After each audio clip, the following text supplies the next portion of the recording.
Start.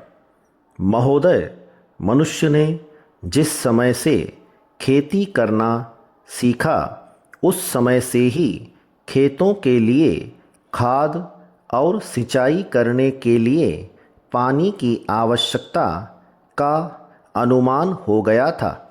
विरम इसी कारण से आज भी हमारी प्राचीन सभ्यताएं ज़्यादातर नदी के किनारे पर पाई जाती हैं। विरम मानव जाति आज बड़ी तेजी से विकास कर रही है। विरम वह अपनी आवश्यकता की पूर्ति और कृषि उपज बढ़ाने के लिए भूमि को ज़्यादा से ज़्यादा सिंचाई के साधनों को करीब लाने का प्रयत्न कर रहा है। विरम इसके लिए आवश्यकतानुसार छोटे बड़े बांध बनाए जा रहे हैं।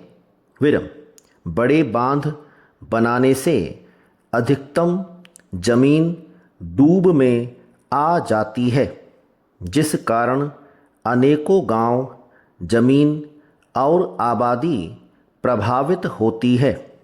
विरम इसका दुष्प्रभाव यह होता है कि उनको मुआवजा देना पड़ता है। विरम उन्हें मूलभूत सेवाएं उपलब्ध करवाना सरकार का दायित्व होता है। विरम इस उत्तरदायित्व को निभाने के कारण सरकार पर अनावश्यक भार पड़ता है।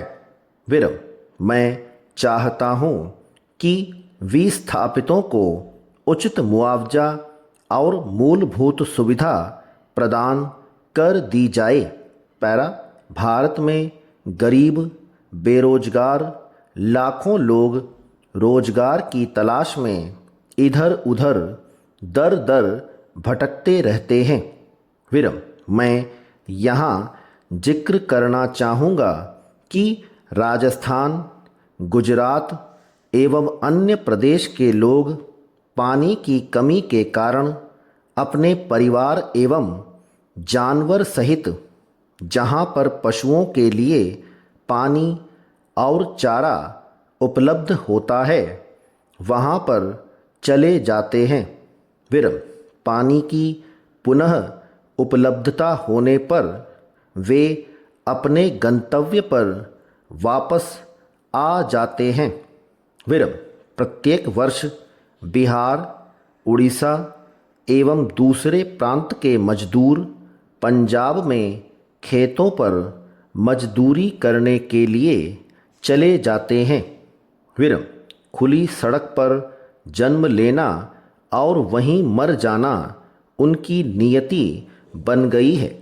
पैरा श्रीयुत यह कितनी बुरी बात है। विरम गांव से नागरिकों का रोजी रोटी की तलाश में नगरों की ओर पलायन कर जाना एक गंभीर समस्या बनती जा रही है, जिसका कुप्रभाव हमारी बहुत सी चीज़ों के साथ साथ शहरों पर पड़ रहा है। विरम अपितु अनेक शहरों में आबादी इतनी तेजी से बढ़ रही है कि सरकार के भरसक प्रयत्न के बावजूद हमारे शहरी संस्थान कम पड़ते जा रहे हैं। पैरा भारतवर्ष में जिस तेज गति से जनसंख्या में वृद्धि हो रही है उसी रफ्तार से संसाधनों का विकास, अनाज की पैदावार बढ़ाने के लिए अथक प्रयास करने होंगे। विरम अब आधुनिक तरीके से खेती बाड़ी करने के लिए तकनीकी विकास करना आवश्यक हो गया है। विरम आज फसल को सींचने के लिए बड़े बड़े बांध बनाने की आवश्यकता को महसूस किया जा रहा है। विरम इन छोटे बड़े बांधों में छोटी बड़ी सभी नदियों और बरसात का पानी इकट्ठा किया जा सकेगा। विरम, इस संचित किए गए उपलब्ध पानी का सिंचाई करने के लिए महत्तम उपयोग हो सकेगा। विरम, जितना बड़ा बांध होगा उसमें डूब का क्षेत्र भी उतना ही बड़ा होगा और उसी के अनुपात में प्रभावित लोगों की संख्या बढ़ती जाएगी। स्टॉप।